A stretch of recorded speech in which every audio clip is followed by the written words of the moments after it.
Hello everyone, you are watching law glory. I am Rashmi Sharma. आज के इस वीडियो में हम डिस्कस करेंगे सीपीसी के बहुत ही इंपॉर्टेंट टॉपिक को, जो कि है ऑर्डर 37 समरी प्रोसीजर।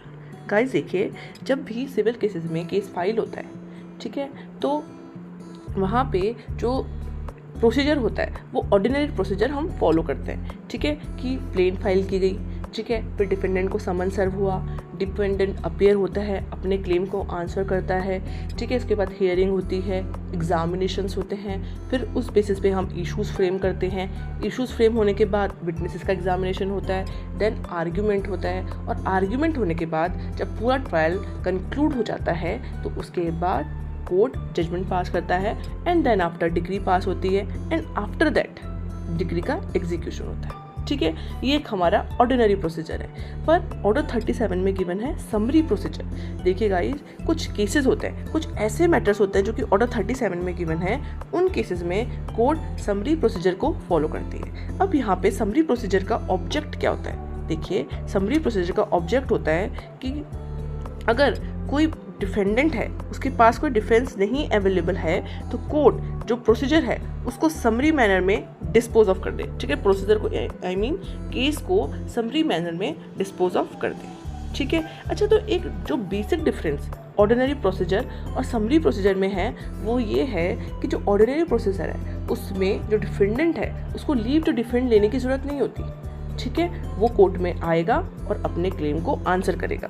ठीक है, तो वो as a matter of right अपने क्लेम का आंसर करता है। ठीक है, कोई भी क्लेम का आंसर करता है। बट समरी प्रोसीजर में क्या होता है कि जो डिफेंडेंट होता है उसको कोर्ट में अपियर होके लीव टू डिफेंड लेना होता है। लीव टू डिफेंड मीन्स कि उसे कोर्ट से परमिशन लेनी होती है कि क्या सर मैं अपने केस को डिफेंड कर सकता हूँ या नहीं। ठीक है, तो उसको एक लीव लेनी पड़ेगी, और ये ही एक बेसिक डिफरेंस है जो कि है ऑर्डिनरी प्रोसीजर में और समरी प्रोसीजर में। अब हम देखते हैं कि जो समरी प्रोसीजर होता है उसमें जो कोर्ट है वो कौन सी कोर्ट है जो कि कॉम्पिटेंट है समरी प्रोसीजर को स्टार्ट करने में। ठीक है, जो कर सकती है।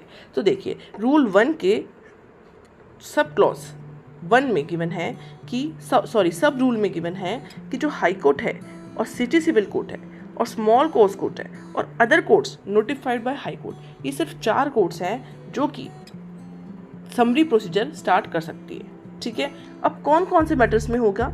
देखिए, ये गिवन है रूल 1 के सब रूल 2 में कि समरी प्रोसीजर जो है वो बिल्स ऑफ एक्सचेंज में, पीएन में और हुंडी के केसेस में करेंगे। ठीक है, अगर मैटर रिलेटेड है bills of exchange, promissory note और हुंडी से रिलेटेड उन केसेस में, और जहाँ पे भी डेट की रिकवरी करनी है या फिर लिक्विडेड डिमांड्स जो कि फिक्स्ड अमाउंट होता है उसकी अगर हमें रिकवर करनी है तो उस केसेस में भी समरी प्रोसीजर हम अडॉप्ट करते हैं। ठीक है, पर जो डिमांड और लिक्विडेड जो डेट है वो अराइज होना चाहिए रिटर्न कॉन्ट्रैक्ट से, किसी इनेक्टमेंट मतलब एक्ट से, और किसी गारंटी वाले कॉन्ट्रैक्ट से। ठीक है, तो उस केसेस में कोर्ट समरी प्रोसीजर को फॉलो करती है। ठीक है, तो ये कंडीशन कंप्लाइड होनी चाहिए मैटर्स के रिगार्डिंग। अब हम बात कर लेते हैं कंटेंट ऑफ प्लेंट की। ठीक है, सो प्लेंट की कंटेंट क्या होंगे जो कि गिवन है ऑर्डर 6 ऑर्डर 7 सीपीसी, उसके अकॉर्डिंग यहाँ पे प्लेंट के कंटेंट होंगे। बट जो प्लेंट है उसमें कुछ 3 जो पॉइंट्स हैं ये लिखे जाएंगे। फर्स्ट पॉइंट इज कि स्पेसिफिक अवरमेंट होगा कि जो प्लेंट है, ठीक है, वो ऑर्डर 37 में फाइल की गई है। सेकेंडली, कि जो भी रिलीफ है वो मैटर पे, उस मैटर पे क्लेम नहीं की गई जो कि ऑर्डर 37 के रूल 1 के सब रूल 2 में फॉल करती है। ठीक है, मतलब रूल 1 के सब रूल 2 में जो रिलीफ गिवन है सिर्फ उन्हीं से रिलेटेड हमने रिलीफ क्लेम की है, उसके देन रिलीफ हमने कोई क्लेम नहीं की है। ठीक है, लास्ट वन कि जो टाइटल है सूट का वो यहाँ पे चेंज हो जाएगा और लिखा जाएगा अंडर ऑर्डर 37 ऑफ सीपीसी 1908। ठीक है, अब हम नेक्स्ट बात कर लेते हैं कि जो प्रोसीजर है वो क्या होगा। ठीक है, तो प्रोसीजर देखिए, प्रोसीजर गिवन है रूल 2 के सब रूल 2 में। ठीक है, क्या लिखा हुआ है कि जब प्लेंट फाइल की जाएगी उसके बाद जो कोर्ट है वो समन फॉर अपीयरेंस डिफेंडेंट को सेंड करेगा, सर्व करेगा। ठीक है, समन इशू करेगा फॉर अपीयरेंस। ठीक है, अब जो समन फॉर अपीयरेंस है उसके लिए कौन सा फॉर्म होगा? फॉर्म नंबर 4 जो कि अपेंडिक्स बी में गिवन है। सेकेंडली, यहाँ पे एक बहुत ही इंपॉर्टेंट बात है जो कि आपको माइंड में सेट रखनी है, क्या कि यहाँ पे जो समन फॉर अपीयरेंस जब डिफेंडेंट को सर्व होगा तो उसको अपीयरेंस में आना होगा। ठीक है, अगर वो अपीयर नहीं होता कोर्ट में तो वो कोर्ट में अपने केस को डिफेंड नहीं करेगा, नहीं कर सकता और नहीं करेगा। ठीक है, defendant not defend until enters on appearance. ठीक है, अब हम बात कर लेते हैं कि सपोज करो डिफेंडेंट अपीयर नहीं होता। ठीक है, हमने उसको समन सर्व किया अपीयरेंस का, फिर भी कोर्ट में अपीयर नहीं होता, तो जो भी एलिगेशन प्लेंट में गिवन है, ठीक है, प्लेंटिव ने जो भी एलिगेशन प्लेंट में लगाई है, कोर्ट उसे मान लेगी कि जो डिफेंडेंट है उसने एडमिट कर दी, तो इट इज डीम्ड एडमिटेड। ठीक है, इसके अलावा जो कोर्ट है वो एक एक्स पार्टी डिक्री पास कर देगी, और जो भी डिग्री एक्स पार्टी पास की गई है उसे फोर्थ विथ एग्जीक्यूट कराया जाएगा। ठीक है, फोर्थ विथ एग्जीक्यूट कराया जाएगा। ये बात हो गई जब डिफेंडेंट अपीयर नहीं होता।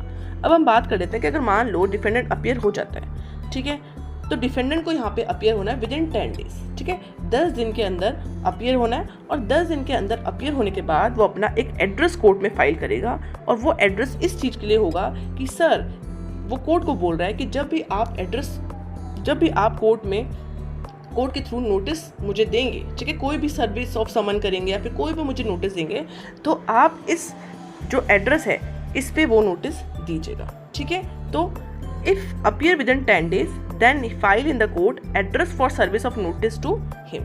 और अगर कोई नोटिस है, समन है, उसके इस एड्रेस पे जो ये अभी फाइल कर रहा है उस पर सर्व किया जाता है, तो माना जाएगा कि वो एक ड्यूली सर्व्ड नोटिस है या फिर ड्यूली सर्व्ड समन है। ठीक है, नेक्स्ट हम बात करते हैं कि जो डिफेंडेंट है जिस दिन वो अपीयर होता है कोर्ट में, ठीक है, समन के पर्सुएंस में, तो वो एक नोटिस देगा, किसको? प्लेंटिव को। यहाँ पे डिफेंडेंट ऑन द डेट जिस दिन अपीयर हो रहा है कोर्ट में, उस दिन एक प्लेंटिव को नोटिस दे रहा है और बोल रहा है कि मैं तो अपीयर हो चुका हूँ। ठीक है, कोर्ट बता रहा है वो प्लेंटिव को।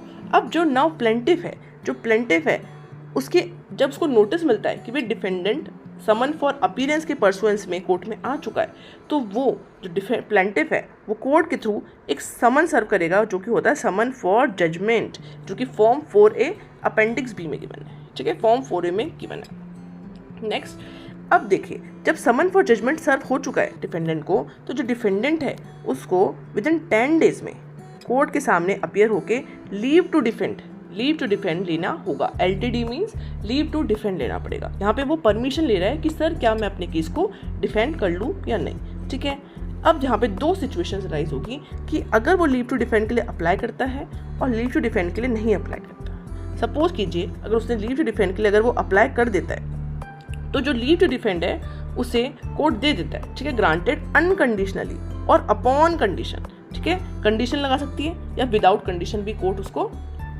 लीव टू डिफेंड दे सकती है। ठीक है, बट दो सिचुएशंस हैं जहां पे leave to defend court refuse कर सकता है। कब? जब कोर्ट को लगता है कि भाई डिफेंडेंट है, उसके पास कोई सब्सटेंशियल डिफेंस नहीं है। ठीक है, एंड सेकेंडली कोर्ट को लगता है कि जो डिफेंस डिफेंडेंट ले रहा है वो फ्रिवोलियस है, विक्सेशियस है, मतलब परेशान करने के लिए, तंग करने के लिए वो ऐसा ले रहा है। ठीक है, उसमें कोई भी सब्सटेंस नहीं है, तो उस केस में इन दो सिचुएशन में कोर्ट लीव टू डिफेंस को रिफ्यूज कर देता है।